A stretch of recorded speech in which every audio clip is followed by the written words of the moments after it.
할렐루야. 하늘에서 여호와를 찬양하며 높은 데서 그를 찬양할지어다.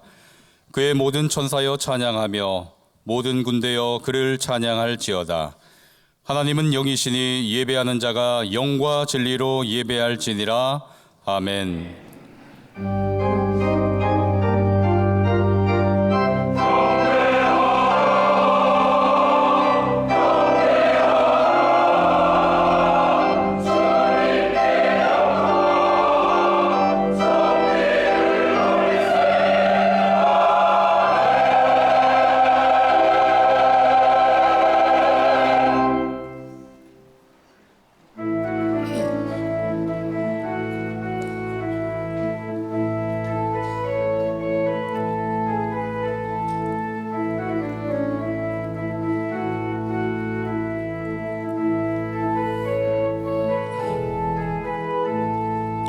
만왕의 왕 앞에 나오라.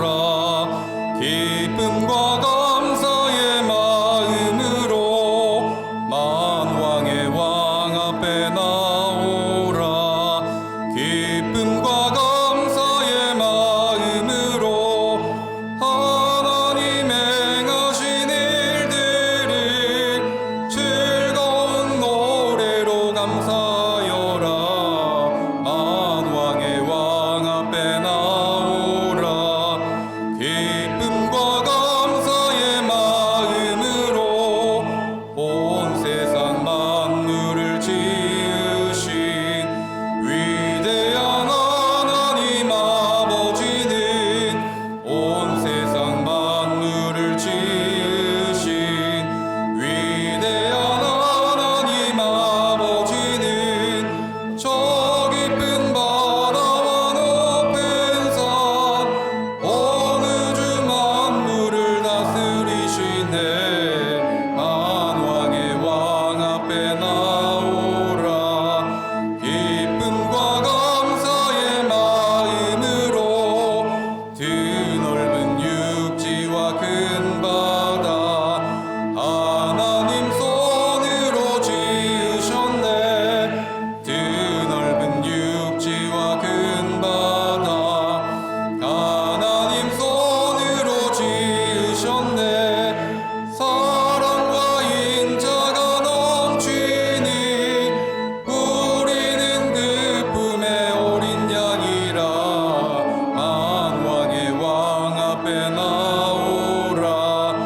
기쁨과 감사의 마음으로 하나님 앞으로 다 나와 무릎을 꿇고서 경배하자.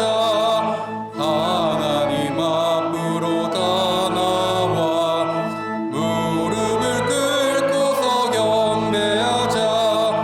주 말씀 듣고서 따르며 평안과 즐거움 넘치리로다. 만왕의 왕 앞에 나오라. 기쁨과 감사의 마음으로 성부와 성자와 성령께 찬송과 영광을 돌립니다. 성부와 성자와 성령께 찬송과 영광을 돌립니다. 만물을 지으신 창조주 영원히 영광을 받으옵소서. 만왕의 왕 앞에 나오라. 기쁨과 감사의 마음으로. 다 같이 참회의 기도를 드리겠습니다. 사랑의 하나님, 예수 그리스도의 진리 안에 거할 때만이 참된 자유를 얻을 수 있음을 믿습니다. 하지만 저희는 진리를 깨닫고 순종하기보다는 스스로 만든 틀에 갇혀 남을 판단하고 스스로의 의로움에 빠져 살아왔음을 회개합니다. 주님, 용서하여 주시옵소서. 이제는 하나님께 저희 각자의 죄를 참회하며 계속 기도드립니다.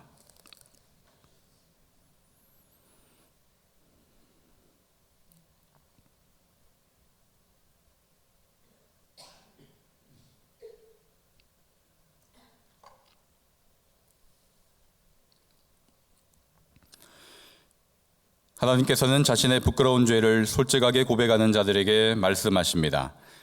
그러나 악인이 만일 그가 행한 모든 죄에서 돌이켜 떠나 내 모든 율례를 지키고 정의와 공의를 행하면 반드시 살고 죽지 아니할 것이라.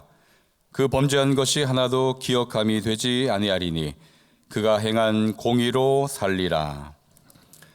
이제 사도신경으로 저희의 신앙을 고백하오니 나는 전능하신 아버지 하나님 천지의 창조주를 믿습니다. 나는 그의 유일하신 아들 우리 주 예수 그리스도를 믿습니다. 그는 성령으로 잉태되어 동정녀 마리아에게서 나시고 본디오 빌라도에게 고난을 받아 십자가에 못 박혀 죽으시고 장사된 지 사흘 만에 죽은 자 가운데서 다시 살아나셨으며 하늘에 오르시어 전능하신 아버지 하나님 우편에 앉아 계시다가 거기로부터 살아있는 자와 죽은 자를 심판하러 오십니다.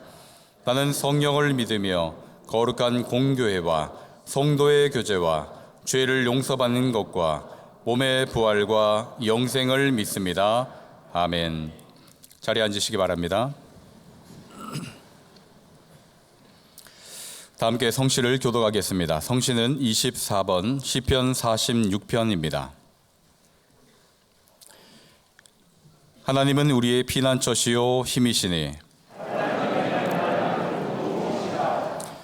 그러므로 땅이 변하든지 산이 흔들려 바다 가운데 빠지든지 바닷물이 솟아나고 뛰놀든지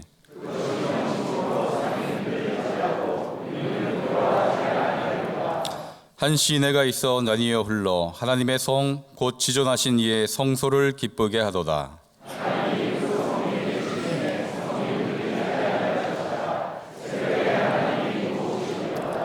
그가 땅끝까지 전쟁을 쉬게 하시며 이르시기를 너희는 가만히 있어 내가 하나님 됨을 알지어다.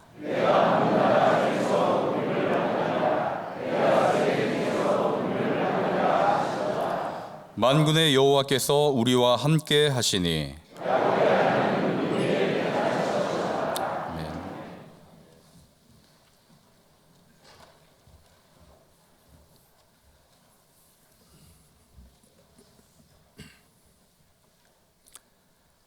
사랑과 은혜가 풍성하신 하나님 아버지, 11월 마지막 주일 이른 아침에 저희를 주님의 성전으로 불러주셔서 주님을 예배하며 찬양할 수 있게 하심을 감사드립니다.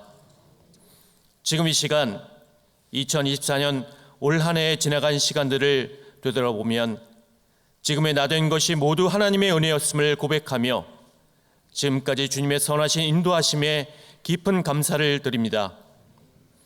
이제 남겨진 12월에도 우리의 모든 걸음걸음을 주님께 맡기고 주님께만 집중하며 하루하루를 감사와 기쁨으로 살게 하시고 한 해를 마무리할 때에 후회 없는 삶이 되도록 주님 도와주시옵소서. 교회의 머리가 되신 주님, 주님의 몸된 교회를 79년 전 이곳에 세워주셔서 지금까지 세상의 빛과 소금으로 또 진리의 등대로 사용하여 주셨음에 감사드립니다. 주님의 사랑과 진리가 우리 교회를 통해 흘러가게 하시고 모든 성도들이 한마음이 되어 기도에 힘쓰며 성령 충만하여 주님의 뜻을 이루는 교회 되게 하옵소서. 또한 우리 교회가 80주년을 바라보며 여러 가지 기념 사업들을 진행하고 있습니다. 세상적인 기준과 우리 자신의 교만한 생각들을 다 내려놓고 항상 기도로 주님의 뜻을 구하며 온 교우가 기쁜 마음으로 기념 사업에 참여하여 온전히 주님의 영광만이 나타나게 하옵소서. 이제 이후로는 80년을 넘어 새로운 교회의 모습을 잘 정립하여 세워갈 수 있도록 주님께서 저희들에게 지혜를 부어 주옵소서. 다음 세대를 잘 세우며 오직 주님의 나라를 이루어가는데 쓰임받는 교회가 되게 하시고 새롭게 부흥하는 교회 되게 하옵소서. 대한민국을 사랑하시는 하나님 아버지, 이 나라 이 민족을 위해 기도드립니다.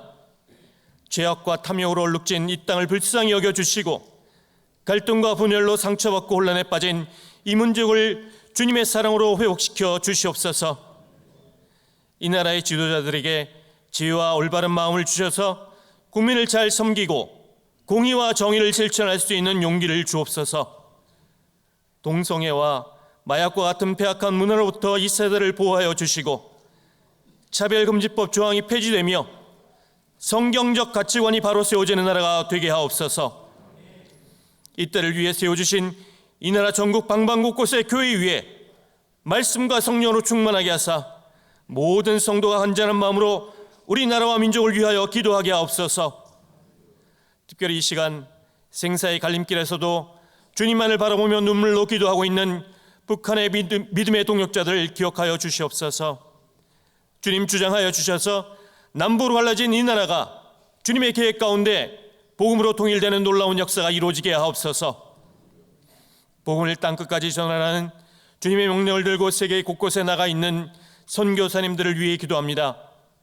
주님의 뜻 가운데 세워진 현지의 크고 작은 교회들을 주님께서 살펴 보호하여 주시고 선교사님과 그 가정을 눈동자처럼 지켜주시며 주님께서 필요한 것들로 모두 채워주셔서 어려움 당하지 않고 감사가 넘치는 사역이 되게 하옵소서.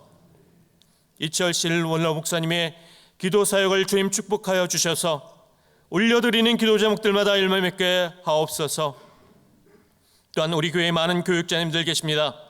모든 교육자님들에게 지혜와 성령을 부어주셔서 주님의 뜻을 온전히 분별하여 행하는 귀한 사역을 감당하며 기도할 때마다 주님의 일하심이 나타나는 놀라운 역사가 있게 하옵소서. 이 시간 말씀을 선포하실 김은성 위임 목사님 영육간의 건강함을 지켜주시고 성령의 충만함을 더하여 주셔서 들려주시는 하나님 말씀을 통해 저희들이 주님을 더욱더 깊이 알아가게 하시고 예수님을 닮아가는 삶으로 우리를 변화시켜 주시옵소서. 새벽을 깨우는 임마누엘 찬양대가 온 마음과 정성을 다해 감사함으로 찬양을 올려드리오니 주님 기쁘게 협영하여 받아주시옵고 찬양대의 찬양이 우리의 마음을 주님께로 이끄는 통로가 되게 하옵소서. 오늘도 이 예배를 위해 섬기고 수고하는 손길들을 기억해 주시옵고 이 모든 말씀 우리 삶의 참 소망이 되시는 예수 그리스도의 이름으로 기도드립니다. 아멘.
오늘 저에게 주시는 하나님의 말씀은 신약성경 디모데후서 4장 9절부터 18절까지의 말씀입니다.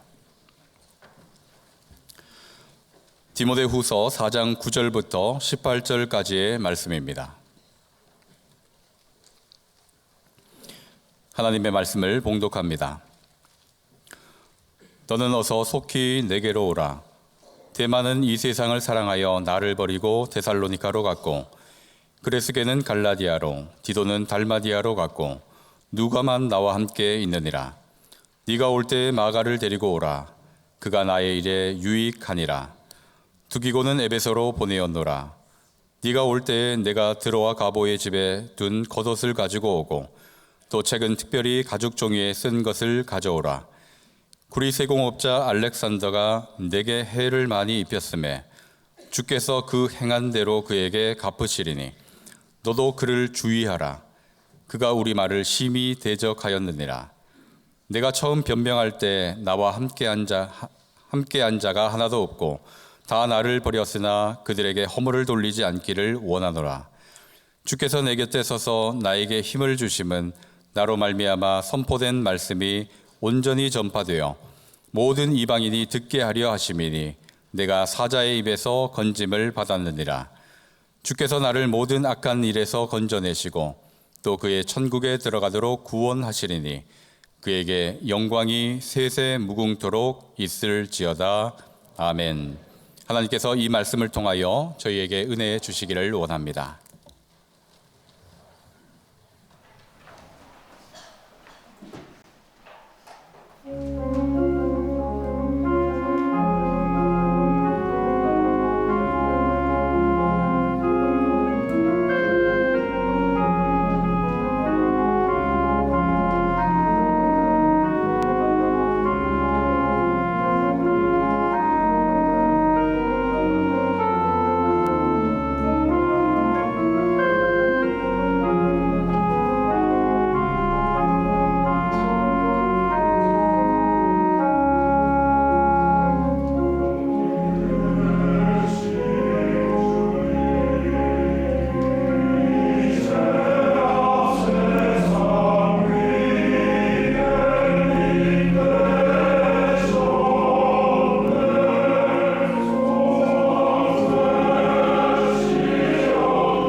일부에 나오신 성도님들에게 하나님의 큰 은혜를 기원합니다.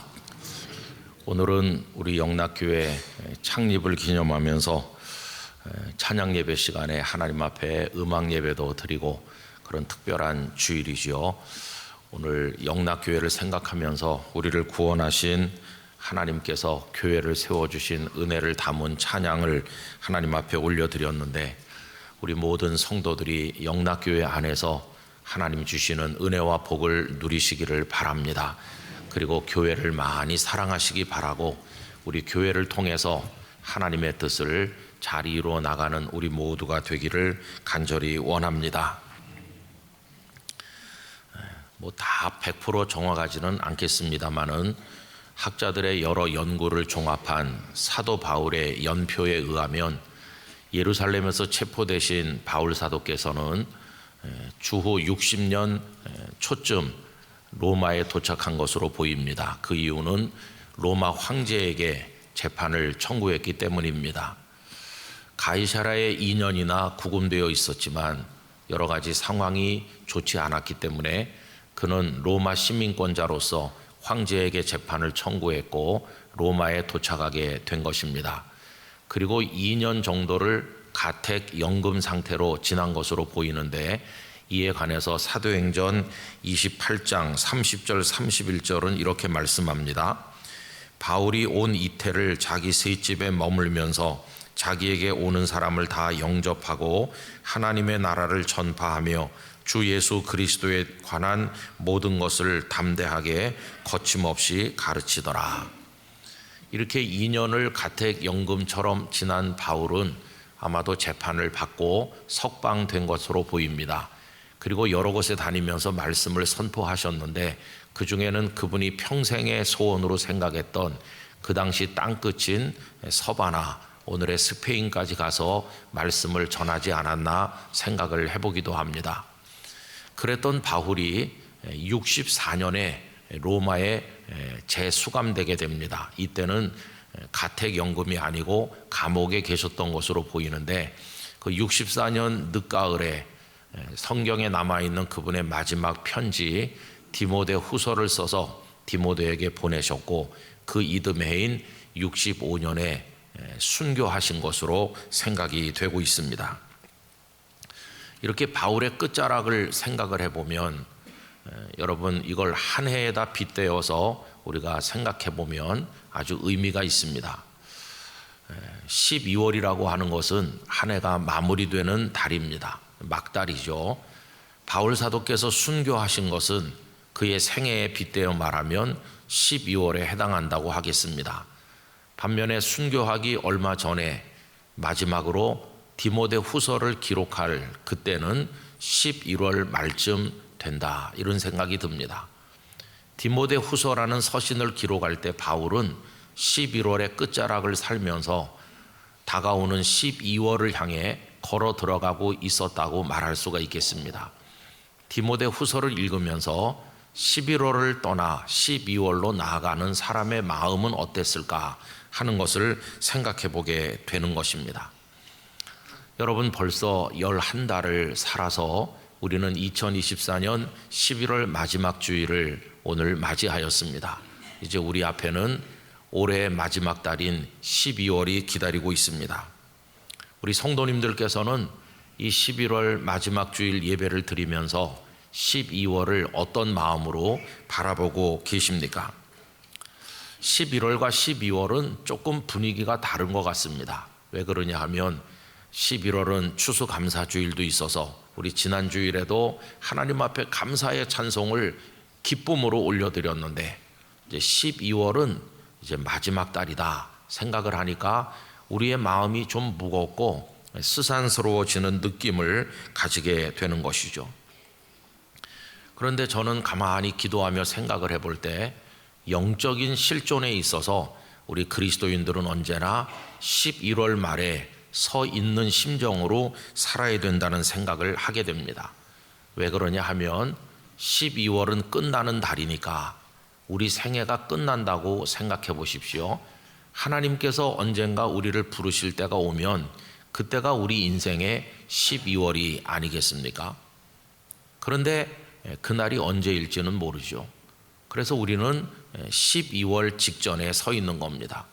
이건 젊은 사람도 마찬가지입니다. 나는 아직 1월 달이야, 2월 달이야 이렇게 생각하고 싶지만은 하나님께서 언제 우리를 부르실지 알 수 없기 때문에 언제나 12월 앞에 서 있는 듯한 마음가짐을 가지고 하나님 앞에 살아야 된다는 겁니다. 그러니까 성도들이 영적으로 늘 11월 말을 사는 것처럼 곧 12월이 다가오는 것처럼 곧 주께서 나를 부를 시간이 온다는 마음을 가지고 사는 게 옳다 하는 것입니다. 저는 우리 영락교회 성도들이 하나님 앞에서 11월 말을 사는 사람의 마음가짐으로 살아가시기를 바랍니다. 1월, 2월, 3월이라고 생각하는 마음으로 살면 아직도 시간이 많아 이렇게 생각할 때 게으르게 될 것이고 영적으로 나태하게 될 것이고 방종하게 될 것이지만 11월 말이라고 생각하면 얼마 남지 않았다고 생각하기 때문에 군더더기를 과감하게 제거하게 될 것이고 본질에 집중하게 될 것입니다. 그리고 얼마 남지 않았다고 생각하기 때문에 그 남은 삶을 사랑하게 될 것이고 지난 세월 잘못 살았던 것들을 조금이라도 만회하기 위해서 바르게 살기 위해 노력하게 될 것입니다. 남은 시간을 아끼고 그 남은 시간을 통해 하나님께서 기뻐하실 삶을 살기 위해서 부단히 노력하면서 그리고 우리의 남은 열정을 불태워서 살게 될 것입니다. 바로 이 마음이 깨어있는 그리스도인의 모습이 아닌가 생각을 해보는 것이죠. 우리는 오늘 디모데 후서 사도 바울의 마지막 서신을 읽으면서 그 중에서도 4장을 읽었습니다.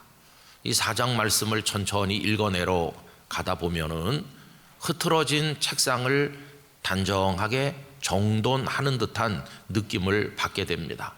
사도 바울의 마음에 흐트러져 있던 것들을 떠나기 직전에 마치 마지막으로 정돈하는 그런 느낌을 받는다는 것입니다. 우선 그분이 제일 먼저 언급하고 있는 것은 오늘 본문에 의하면 사람과의 관계입니다. 바울은 남은 자와 떠난 자에 관해서 이야기를 합니다. 우선 바울을 떠난 이들이 많이 있었죠. 그 첫 번째로 언급되는 사람은 데마입니다. 데마는 바울 사도가 로마에 처음 구류되었을 때는 그 곁에 있었던 사람입니다. 빌레몬서 23절 24절을 보면 그리스도 예수 안에서 나와 함께 갇힌 자 하면서 몇 사람의 이름이 나옵니다. 에바브라와 또한 나의 동역자 마가, 아리스다고, 데마, 누가가 문안하느니라. 바울이 로마에 처음으로 구류되어 있을 때는 데마가 거기 함께 있었는데 이제 두 번째 투옥이 돼서 어려움을 겪고 있을 때 데마는 그를 떠났습니다. 오늘 말씀 10절 앞부분에 보면 데마는 이 세상을 사랑하여 나를 버리고 데살로니가로 갔다. 그는 믿음을 버린 것으로 보입니다. 바울도 버렸고 그리고는 떠나버렸는데 이 데마는 몸도 떠났고 마음도 떠난 사람이라고 하겠습니다. 또 그런가 하면 사명을 위해서 떠난 사람도 있었는데 그레스게, 디도, 그리고 두기고 이런 사람들이 바로 그들이죠. 오늘 말씀 10절 중간에 보시면 그레스게는 갈라디아로, 디도는 달마디아로 갔고 라고 했고요. 12절은 두기고는 에베소로 보내었노라. 여러분 이 몇 사람은 떠나보내고 싶지 않지만 복음을 위해서 여러 곳으로 보내지 않았나 생각합니다. 나는 갇혀 있을지라도 자네들은 가서 말씀을 전해야 되지 않겠나. 생각 같아서는 곁에 붙들어 두고 싶지만 그러나 하나님 나라 복음이라고 하는 대의를 위해서 그들을 기꺼이 떠나보낸 것이죠. 우리가 이 땅에서 영영 다시 못 볼지도 모르지만 우리 하나님의 나라에서 만날 게 아닌가 이렇게 기약하면서 그들을 떠나보내던 바울의 심정이 어땠을까 생각해 봅니다. 사도 바울을 떠나고 싶지 않지만 또 떠나야 될 그들의 마음은 어떠했을까. 그래서 아마 그들은 몸은 떠나지만 마음은 바울 곁에 두고 가지 않았나 생각을 해보기도 합니다. 여러분, 그런가 하면 남은 자들도 있습니다. 바울 곁에 남아있는 사람 누가 있었을까? 바로 누가가 그 사람이죠. 누가복음과 사도행전을 기록하신 누가. 오늘 본문 말씀 11절 앞부분에 보시면 누가만 나와 함께 있느니라. 이렇게 보면 의사였던 이 누가는 아까 빌레몬서에서 본 것처럼 사도 바울이 처음 로마에 투옥됐을 때도 그 곁에 있었고, 지금 두 번째 투옥됐을 때도 여전히 바울 곁에 있는 정말 의리가 있고 신실한 사람이었다는 것을 알 수 있습니다. 또 그런가 하면 지금 당장은 바울 곁에 없었지만 곧 도착할 사람들도 있었는데, 그 대표적인 사람은 바로 이 디모데후서를 받게 될 믿음의 아들 디모데이죠. 여러분, 말씀 9절에 보면 바울은 디모데에게 이렇게 말합니다. 너는 어서 속히 내게로 오라. 아마 이 편지를 받자마자 디모데는 만사를 제쳐놓고 바울에게로 달려왔을 겁니다. 정말 아들 같은 사람이죠. 또 그런가 하면 디모데가 올 때 데리고 올 마가라는 사람도 있습니다. 11절 중간에 보시면 네가 올 때에 마가를 데리고 오라. 그가 나의 일에 유익하니라. 사도행전 13장에 보면 바울과 바나바가 전도 여행을 떠날 때 이 바나바의 조카인 마가도 따라갔었죠. 그런데 믿음이 연약했던 그는 도중에 하차해서 돌아옵니다. 그렇게 연약했던 마가지만 나중에는 아주 믿음이 성숙한 하나님의 사람이 되었습니다. 그래서 아까 빌레몬서에서 읽을 때 본 것처럼 바울이 처음 로마에 투옥됐을 때 그때 마가도 있었는데 아마 어떤 일로 인해서 잠시 떠났다가 아직은 바울 곁에 돌아오지 못한 것으로 보이지만 이제 디모데가 올 때 마가를 데리고 이제 같이 오게 되니까 이 두 사람은 곧 도착할 사람들이었다, 이렇게 말할 수 있을 것입니다. 여러분, 이렇게 오늘 본문에 등장하는 몇몇 사람들을 보면 사도 바울을 떠난 사람도 있고 사도 바울 곁에 남은 사람도 있고 이제 곧 도착할 사람도 있구나 하는 것을 알게 됩니다. 성도 여러분, 우리도 이 세상을 혼자 살지는 않습니다. 우리가 무인도에 사는 로빈son 크루소는 아니죠. 우리 곁에도 하나님께서 많은 사람들을 보내주셨는데 어떤 이들은 우리에게 왔다 떠났거나 어떤 이들은 아직도 남아있거나 어떤 이들은 또 우리 인생을 향해 다가오고 있습니다. 여러분, 떠난 이들은 왜 떠났나 생각을 해보면 하나님께서 부르셔서 천국으로 영영 떠난 분도 계시고 어떤 일을 해야 되기 때문에 타 지방으로 먼 나라로 일시적으로 아니면 장기간 떠난 이들도 있습니다. 그런가 하면 우리에게 화가 많이 나서 토라져서 떠난 이도 있지요. 그런데 그들 중에는 다시 돌아올 가능성이 있는 사람도 있고 영영 다시 돌아올 가능성이 없는 이도 있을 것입니다. 우리는 그렇게 많은 사람들 속에서 살아가고 있는데 여러분, 이런 인간관계에 있어서 우리에게 중요한 가치가 있다면 첫째는 사랑이요, 두 번째는 자유라고 생각합니다. 인간관계를 하는 데 있어서 사랑은 기본입니다. 그와 동시에 우리에게 자유도 필요하다 하는 것을 깨닫게 됩니다. 저는 우리 영락교회 성도들이 사랑하며 자유하는 복된 인간관계를 누리시기를 바랍니다. 그래서 우리가 인간관계에 있어서 감정의 소모를 하며 사는 것은 대단히 고통스러운 것이고 우리의 인생에도 좋지 않다는 것을 알게 됩니다. 여러분, 떠난 이 때문에 너무 슬퍼하거나 분노하지 않기를 원합니다. 떠난 이에 대해서 분노하는 마음을 떨쳐버리지 못한다면, 슬픔을 버리지 못한다면 우린 그 감정의 노예가 되어서 언제까지나 고통을 받으며 살아갈 수밖에 없을 것입니다. 더 이상 그 감정의 소용돌이에 휘몰리지 않기 위해서는 떠나가는 이들을 이렇게 담담히 보내는 마음도 필요한 게 아닌가 생각을 해봅니다. 그 사람과의 관계에서 얽히고 설킨 여러 감정들, 미움, 증오, 한탄과 원망들, 그런 감정의 찌꺼기들, 그런 것들을 좀 씻어내고 정결한 마음으로 하나님을 섬기는 삶을 살아가는 게 중요하다 하는 겁니다.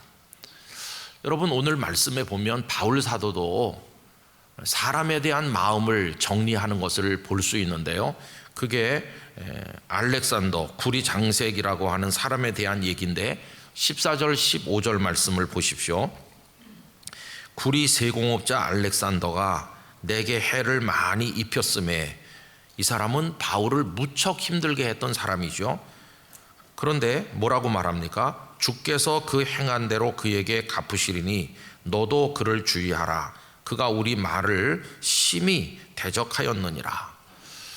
이 구리를 장색인 이 알렉산더가 바울을 굉장히 힘들게 했는데 그 사람에 대한 분노를 떨쳐낼 수가 없어요. 복음을 가로막고 힘들게 했어요. 그래서 디모데에게 너 그 사람 조심해라, 교회를 어지럽히고 힘들게 한다, 이렇게 충고를 해요. 그러면서도 바울은 알렉산더를 더 이상 미워하지 않기로 작정했어요. 주님께 맡겼어요. 주께서 갚으실 것이다. 주님께서 갚으실 줄 믿고, 주님께서 다 정리하실 줄 믿고, 그에 대한 증오라는 감정의 찌꺼기를 버리기로 작정한 것입니다. 왜? 그래야 영혼의 자유를 누릴 수 있을 것이기 때문입니다. 또 그런가 하면 자기 곁에서 끝까지 돕지 않은 이들을 원망하지도 않았는데 16절 말씀에 보십시오. 내가 처음 변명할 때에 나와 함께 한 자가 하나도 없고 다 나를 버렸으나 그들에게 허물을 돌리지 않기를 원하노라. 여기 처음 복음을 변명할 때라는 것은 아마도 사도 바울이 재판을 받고 했던 그런 때를 의미한다고 생각하는데, 그때 바울 곁에서 열심히 도와줘야 될 사람들이 그렇게 하지 않았다는 겁니다. 어떤 사람을 믿었는데 그 사람이 어떻게 내게 등 돌릴 수 있나, 모른 척 할 수 있나, 저렇게 쌀쌀 맞을 수 있나. 우리도 살다 보면 그런 걸 많이 느끼지 않습니까? 그래서 한없이 섭섭하고 그 사람이 나한테 어떻게 이러지, 이렇게 생각하기도 했었는데 이제는 그들에게 허물을 돌리지 않기를 원한다고, 그들을 이해하기로 했어요. 그들도 어쩔 수 없는 상황이 있었겠지, 이렇게 생각하기로 했어요. 마음에서부터 그들에 대한 아픈 마음들을 다 내려놓기로 했어요. 그랬더니 바울의 마음에 자유가 생기게 됐다는 것입니다. 성도 여러분, 사람에 대해서 부질없는 미련을 가지는 것은 우리를 너무도 힘들게 하는 것입니다. 하나님께서는 우리에게 많은 사람을 보내주시지만 그들이 영원히 우리 곁에서 우리를 위해서 존재하지는 않습니다. 왔다가 떠나기도 하고 또 하나님은 새로운 사람을 보내주기도 하는 것입니다. 그래서 우리 곁에 있는 사람들을 사랑해야 됩니다. 그러나 여러 가지 이유로 그들이 떠나갈 때 그들을 원망하거나 미워해서는 안 될 것입니다. 사람을 사랑해야 되지만 집착하는 것은 그렇게 좋은 것은 아니라는 것을 알아야만 될 것입니다. 왜 그러냐 하면 우리도 떠날 사람이니까요. 누군가가 우리를 붙들고 늘어지겠지만 우리도 떠날 사람 아닙니까? 우리도 떠날 사람이니까 남은 자에게 아픔을 남겨주고 슬픔을 남겨주고 언젠간 우리도 떠날 것이기 때문에 떠나는 사람에 대해서 우리 마음을 다르게 가질 필요가 있다는 것입니다. 저는 감남산에 있었던 제자들을 생각해 보고 나는데 그렇게 사랑했고 그분 없으면 못 살 것 같았던 주님께서 떠나시잖아요.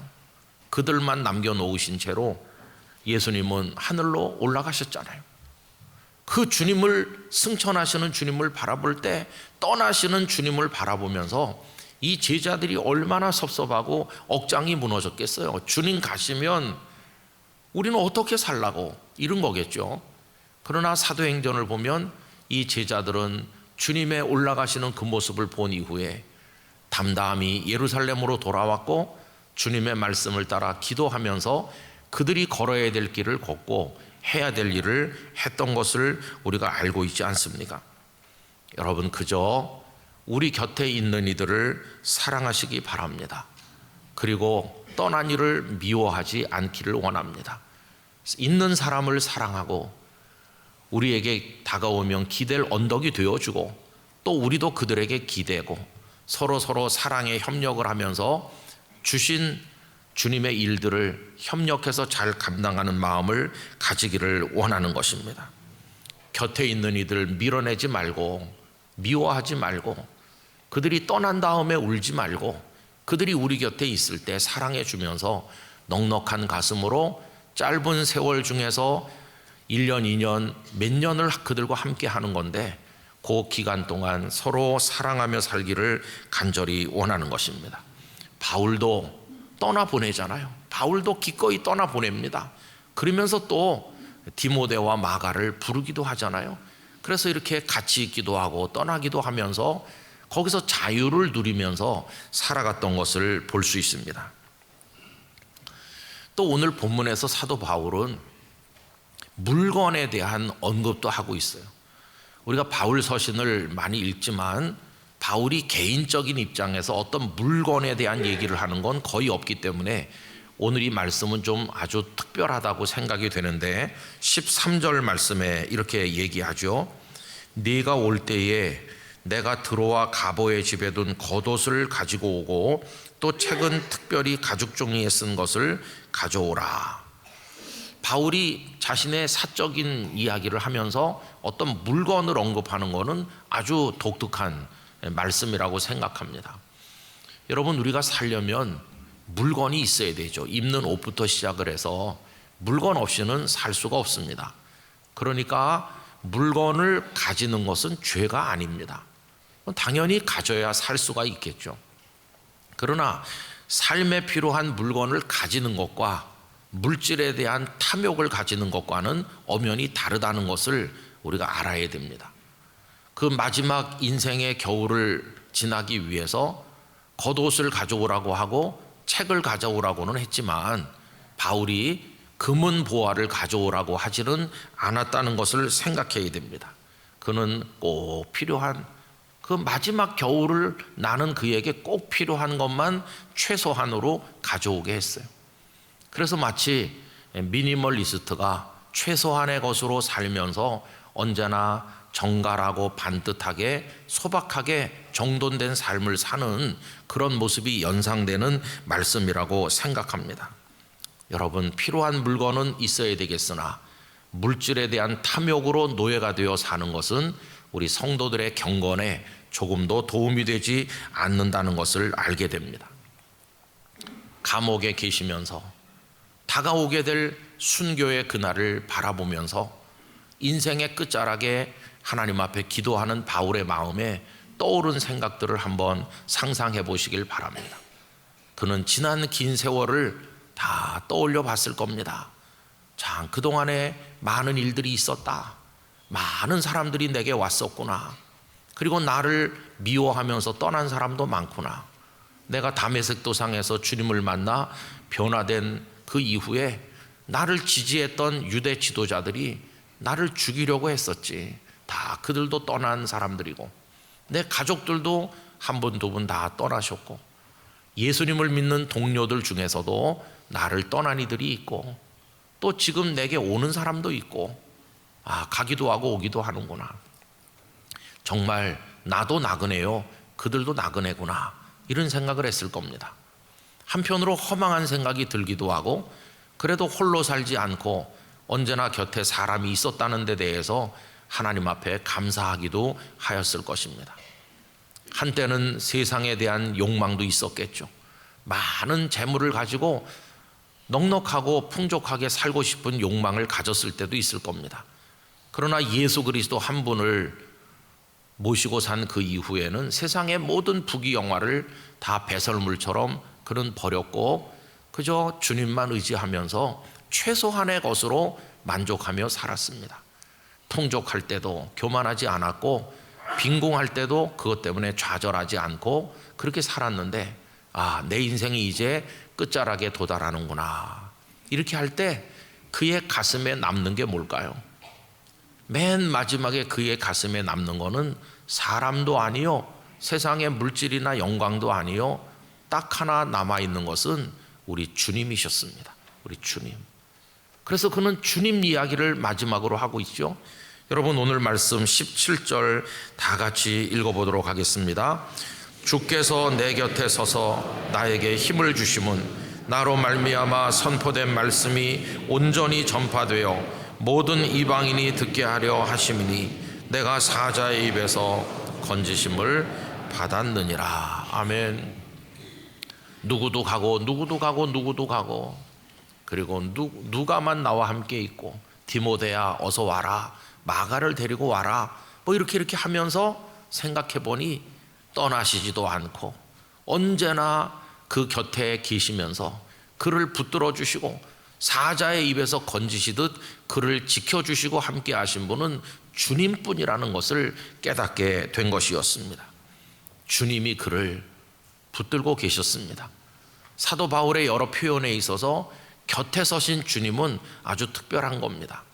여러분 지난번에 추수감사절 특별 새벽 기도에 모였을 때 첫날 새벽에 생각했던 말씀이 예루살렘에서 폭도들에게 붙들려 죽을 위기를 넘긴 바울에게 주께서 곁에 서셔서 그를 격려하시는 말씀, 우리가 그걸 생각했지 않았습니까?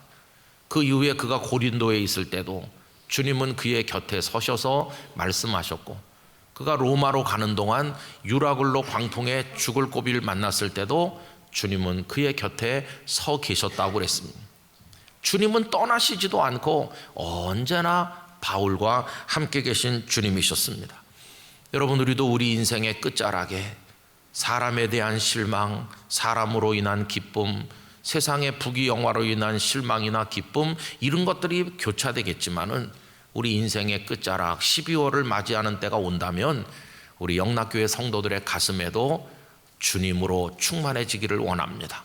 주님 한 분이 우리 인생을 지키시고 인도하셨음에 감사하게 되기를 원하는 것입니다. 그러면서 그는 그 주님 안에서 마지막으로 뭘 바라보나? 다름 아닌 천국을 바라보고 있었습니다. 여러분 말씀 18절 같이 읽으실까요? 주께서 나를 모든 악한 일에서 건져내시고 또 그의 천국에 들어가도록 구원하시리니 그에게 영광이 세세 무궁토록 있을지어다. 아멘. 그 끝자락에 바울이 바라보는 것은 영원한 천국이었습니다. 내가 12월을 맞이하여 순교의 제물이 되면 그걸로 끝이 아니었어요. 12월이 끝나면 1월이 오는 것처럼 내가 이 땅의 삶을 마치면 그 다음에 영원한 생명의 나라 천국을 향해 나갈 것이다. 그 1월은 또다시 12월이 되는 반복되는 한 해가 아니라 영원한 1월이 될 것입니다. 영원한 생명의 나라에서의 삶이 기다리고 있음을 그가 알았기에 바울이 로마의 감옥에서 꿈꾸던 미래는 절망의 미래가 아니라 찬란하게 빛나는 영원한 생명의 미래, 천국을 바울은 바라보고 있었다는 것입니다. 성도 여러분, 이 디모데 후서를 깊이 읽으시면서 우리의 삶에 빗대어서 시간의 흐름에 빗대어서 묵상해 보시기를 바랍니다. 저는 오늘 11월 마지막 주일 예배를 드리면서 우리도 11월 끝에 서 있는 마음으로 우리의 전생애를 살아가게 되기를 원합니다. 얼마 남지 않았다는 경각심으로 살길 원합니다. 깨어있는 그리스도인이 되기를 원합니다. 삶을 사랑하기를 원합니다. 그 남지 않은 작은 시간 동안에 주님을 뜨겁게 사랑하시기를 바랍니다. 떠난 이들에 대한 분노나 그 애착이나 집착으로 살지 말고 이제는 자유하시는 가운데 우리 곁에 있는 이들을 사랑하면서 협력하여 주님의 일을 감당할 수 있게 되기를 원합니다. 그리고 얼마 남지 않은 시간 동안 찬란하게 빛을 내는 마지막 단풍처럼 살아가게 되시기를 바랍니다. 제가 단풍잎들을 바라보면서 깨달은 게 있습니다. 햇살이 비치는 동안에는 단풍이 아름다운데 해가 지고 나면 단풍은 아무것도 아니라는 걸 알았습니다. 빛이 있을 때만, 빛을 받을 때만 아름다운 것입니다. 여러분 우리 인생도 그렇습니다. 주 예수님의 빛이 우리를 두루 비출 때에만 그나마 아름다운 것이지 주님의 빛이 우리에게서 멀어지면 우린 아무것도 아닌 것입니다. 바울이 맨 마지막에 주님을 붙들고 영원한 천국을 바라보는 것처럼 우리 영락의 성도들에게도 주님의 빛이 끝까지 비추어지시기를 간절히 축원합니다. 그리고 12월은 끝이 아니라고 그랬죠. 그가 천국이라고 하는 1월의 영원한 생명의 삶을 바라보는 것처럼 여러분 12월은 우리에게 새로운 시작을 암시하기도 합니다. 왜냐하면 다음 주일부터 예수님의 탄생을 생각하는 대림절이 시작되기 때문입니다. 주님은 또 우리에게 다가오시는 것입니다. 무엇을 위해서? 우리도 영원한 생명의 구원으로 나가도록 초청하시기 위해서 주님은 우리에게 또 오시는 것입니다. 죽음을 넘어 부활로, 그리고 12월의 절망을 넘어 그 1월의 영원한 생명으로 우리를 불러 가시는 것입니다. 그래서 이 오고 가는 세월의 흐름 속에서 우리 자신을 돌아보면서 또 우리에게 탄생하여 오실 예수 그리스도를 기다리는 마음으로 이 11월의 끝자락과 12월을 살아가는 우리 모두가 되기를 간절히 원합니다. 이런 마음으로 우리의 삶을 관조해 보면 여러 가지 세상의 욕망으로 인해서 어리석게 살았던 우리 자신을 보게 될 것입니다. 회개하게 될 것입니다. 그리고 다 좀 떨쳐내게 될 것입니다. 맑은 영혼을 가지고 주님을 우러르게 될 것입니다. 이맘때 드리는 기도는 여느 때 드리는 기도와는 달리 맑은 기도가 될 거라고 생각합니다. 여러분, 그런 마음으로 올해의 남은 시간을 주님 앞에서 아름답게 살아가게 되시기를 간절히 축원합니다. 기도하겠습니다.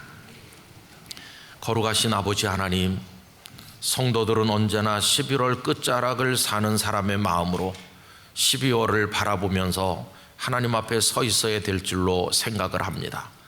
무엇 때문에 부질없는 욕망을 품고 집착하며 미워하며 살았는지, 무엇 때문에 어리석게 하나님을 향해 바라보고 나가지 못했었는지 우리의 삶을 되돌아보게 하여 주시옵시고, 이제는 곧 끝날 우리의 생애임을 기억하며 깨어있는 그리스도인의 모습으로 12월을 준비하는 모습으로 살게 하시고, 남은 시간 동안 하나님의 영광을 위해 달려가도록 은혜를 허락하여 주시옵소서. 그리고 그 이후에 있는 영원한 생명의 나라 천국을 바라보며 하나님 앞에 서도록 우리 모두를 축복하여 주옵소서. 예수님 이름으로 기도하옵나이다. 아멘.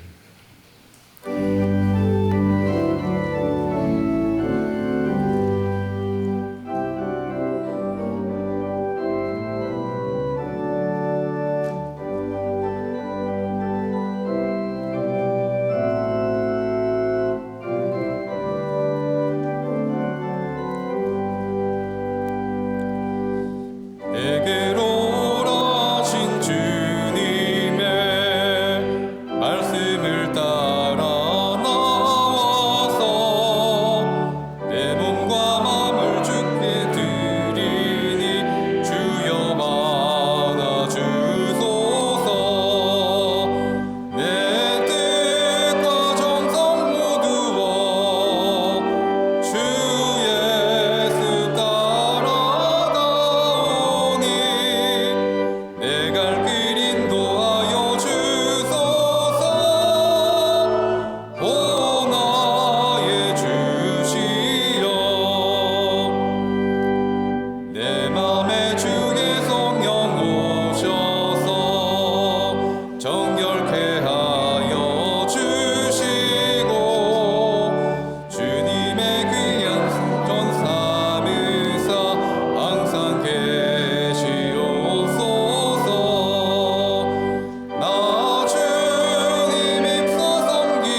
이제 준비하신 주일 헌금을 드리겠습니다. 온라인으로도 드리실 수 있습니다.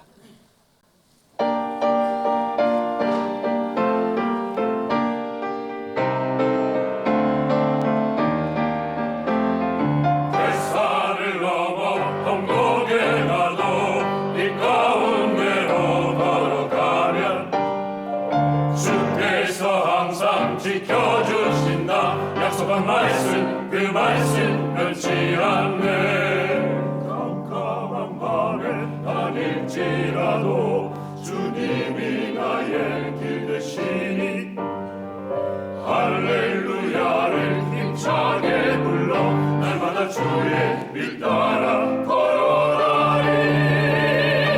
하늘의 영광 하늘의 영광 나의 맘속에 차고도 넘쳐 할렐루야를 힘차게 불러 영원히 주님을 찬양하리로다. 뱃산을 넘어 언곡에 가도 이 가운데로 걸어가면 주께서 항상 지켜주신다. 약속한 말씀 그 말씀 변치 않네. 주께서 비 가운데 늘 계신 것 같이 우리도 주의 길 따라 행하며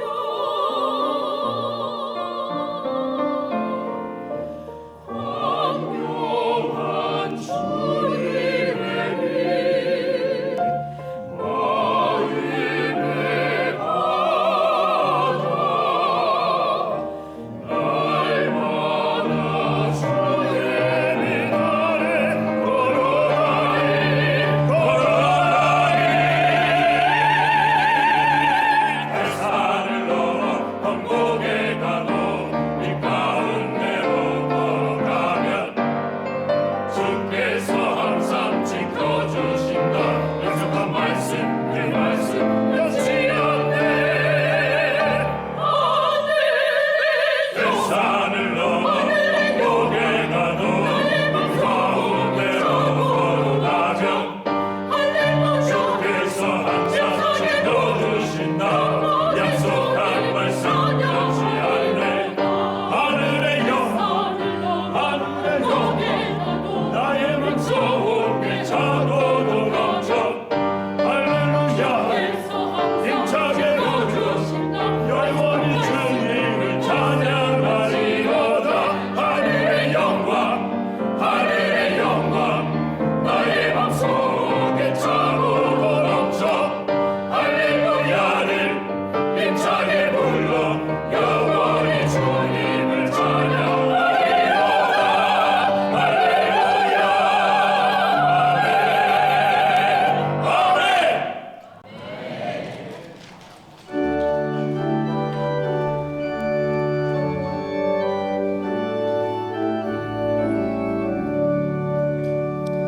내게 있는 모든 것을 아낌없이 드리네. 사랑하고 의지하며 주만 따라 살리라. 주께 드리네 주께 드리네. 사랑하는 구주 앞에 모두 드리네. 아멘. 사랑과 은혜가 충만하신 아버지 하나님, 땅의 결실을 허락하여 주시고 부족한 인생의 필요를 책임져 주심에 감사와 구별의 정성을 담아 예물을 올려드립니다. 저희들의 마음과 정성을 담은 예물을 기쁘게 받아주시고 이 예물이 쓰이는 곳마다 생명 구원의 역사가 있게 하시며 스스로 일어설 수 없는 자들에게 소망이 되게 하여 주시옵소서. 새로운 한 주 살아갈 때 끝을 생각하며 준비하게 하시되 흐트러진 책상을 정돈하듯 군더더기들을 제거하고 우리 곁에 계신 주님을 바라보며 나아갈 수 있도록 허락하여 주옵소서. 예수 그리스도의 이름으로 봉헌기도 드립니다. 아멘. 자리 앉으시기 바랍니다. 새가족 여러분을 주님의 이름으로 환영합니다. 봉사관 1층 새가족 접수처에서 등록을 도와드립니다. 또는 교회 홈페이지에서 새가족 등록이 가능합니다. 25년도 달력이 나왔습니다. 이번 달력은 구역장을 통해서만 수령이 가능하며 11월 29일 금요일부터 구역장들께서는 봉사관 2층 각 교구 자리에서 수령 후 배포해 주시길 바랍니다. 오늘 찬양 예배는 교회 창립 79주년 기념 음악 예배로 드립니다. 예배 후에는 베다니 광장에서 성탄트리 점등식이 있습니다. 다음 주일은 교회 창립 79주년 기념 주일로 지키며 찬양 예배 시 제52회 장로 및 제53회 집사 임직 예식이 있습니다. 세례 입교식이 12월 8일 주일 찬양 예배 시 본당에서 있습니다. 이를 위한 교육이 다음 주일까지 주일 오후 3시 봉사관 지하 예배실에서 진행됩니다. 유아 세례식이 12월 22일 찬양 예배 시 본당에서 있습니다. 이를 위한 부모 교육이 12월 8일과 15일 두 번에 걸쳐 진행되며 접수는 오늘부터 12월 8일 주일 오후 2시까지 봉사관 2층 각 교구 전도사가 받습니다. 오늘은 사회봉사주일입니다. 봉사금을 온라인으로 모금하며 방법은 온라인 헌금과 동일합니다. 별세자 소식입니다. 서초교구 2구역 변희준 은퇴 집사님이 별세하셨습니다. 고인은 신혜식 은퇴 권사님의 남편이 되십니다. 11월 26일 화요일 오전 8시 서울 성모병원 장례식장에서 장례 예식이 있습니다.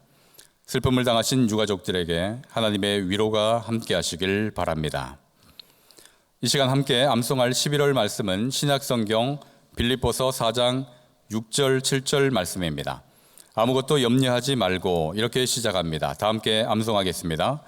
아무것도 염려하지 말고 다만 모든 일에 기도와 간구로 너희 구할 것을 감사함으로 하나님께 아뢰라. 그리하면 모든 지각에 뛰어난 하나님의 평강이 그리스도 예수 안에서 너희 마음과 생각을 지키시리라. 빌립보서 4장 6절 7절 말씀. 아멘. 다 같이 일어나셔서 앞뒤 좌우에 계신 분들과 인사 나누겠습니다. 다가올 12월을 준비하며 살아갑시다.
주 예수 그리스도의 은혜와 하나님 아버지의 사랑과 성령님의 교통하심이 은혜로 11달을 살고 11월 마지막 주일 예배를 주께 올려드리며 지난 세월을 마음으로부터 정돈하고 다가오는 우리의 남은 인생을 주님 앞에서 소망 가운데 출발하기를 원하는 모든 성도들 한 분 한 분 위에 그 가정과 삶의 터전에 선교사님들 중에 저희들의 기도 제목이 있는 모든 곳에 영원히 함께 하시기를 축원하옵나이다.